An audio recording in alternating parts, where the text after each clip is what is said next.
The Delta variant has emerged from certain locations of the country. It is therefore our decision to ensure that we act responsibly to ensure that we do not contract COVID-19, even against a backdrop where multiple Delta variant cases have been identified. Reports have also surfaced of certain relaxed restrictions being misused, especially in the case of weddings. Although weddings have been kept with a maximum attendance of 150 attendees, there have been instances where weddings were held with the participation of much higher numbers. In the past, such events gave rise to COVID-19 cases. If such a situation arises, we will be forced to restrict them once again. No decision has been made as yet to impose travel restrictions. However, such restrictions can be imposed at any instance.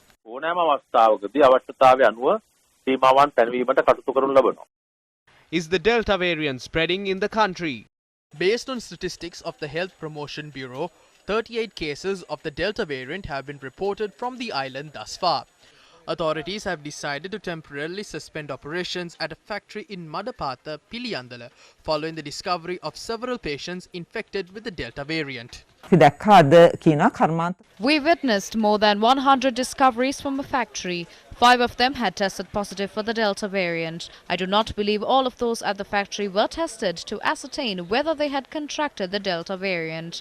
5 must have tested positive out of the people who were tested. We cannot identify a person with the Delta variant through a PCR.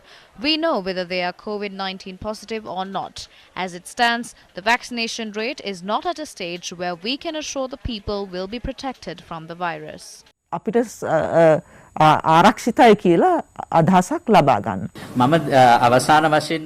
was able to discuss with the epidemiology unit yesterday. According to the latest update, 38 people have contracted the Delta variant.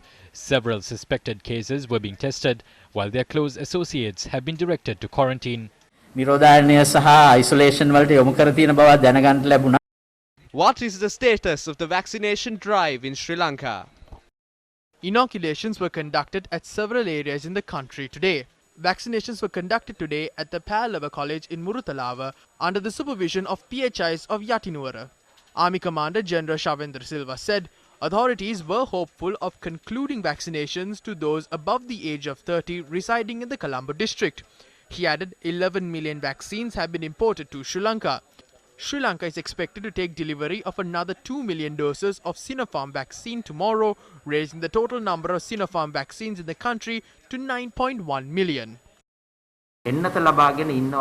Most adults assume that if a vaccine is administered, they are fully immune from the virus.